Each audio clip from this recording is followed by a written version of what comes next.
Like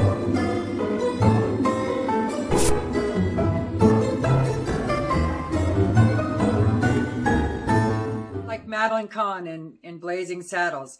I'm so tired. Not for the same reason, but yeah, no.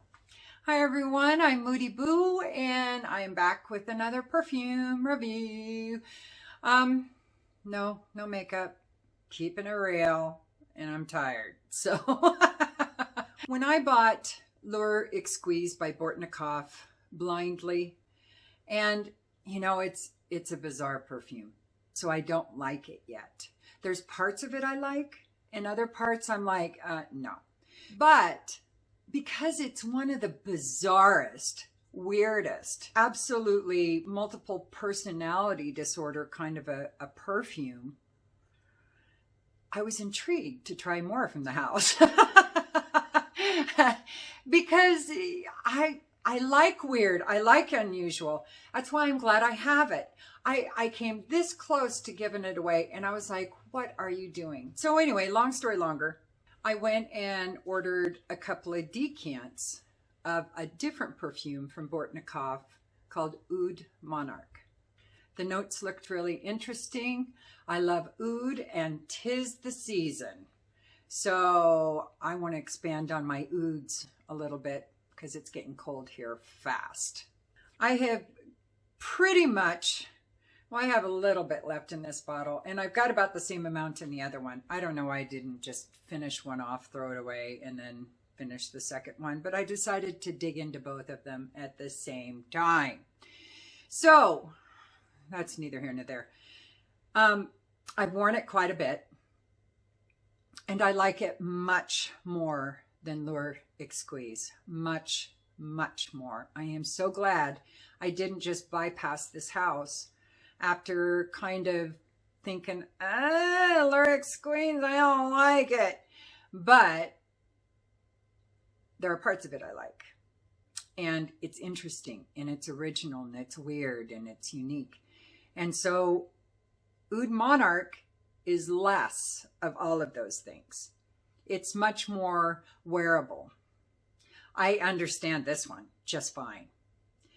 When I first spray it, it is a chocolate floral, and it's beautiful. It's a really thick, sweet, narcotic almost kind of a floral. And when I looked it up, sure enough, it's got frangipani in there, and magnolia is the top notes. And you get the magnolia, but the frangipani and the chocolate are the things that really blow my mind at first. And it's a pretty chocolate too. And I can't tell you, it's not real milky. It has some creaminess to it. So I think it's closer to a dark chocolate than a milk chocolate, but it's beautiful. And that almost within 5 minutes, this wonderful pipe tobacco comes in. Now, it doesn't necessarily have its own aroma. It just has that richness, a little bit of sweetness and nuttiness that some tobaccos can have. And then you add the frangipani and the chocolate, and it's almost like it's a chocolate floral flavored tobacco, pipe tobacco at that stage. Oh, it's so pretty. But that only lasts for like a half an hour, and the rose kicks in, and this is a creamy rose. This perfume is sweet, but it's really not over the top kind of a sweet. And then when it dries down even farther, you get some sexy in there, just a little bit. Not a lot, just enough that I may end up with a bottle of this. And I haven't decided if I will be wearing it or if I'm going to give it to my husband, but I think I'm going to have to get this perfume. It's very nice, very nice. Okay, I'm going to tell you the notes. So this has got frangipani and magnolia and cinnamon. I guess there's a touch maybe of spice in there, just enough to add a little heat to it maybe. But I don't really, and cinnamon's a favorite note, so I don't get a lot of that. Like I said, maybe just a little warmth. Rose de Mai and rose, yes. Absolutely. Creamy, beautiful, sweet rose.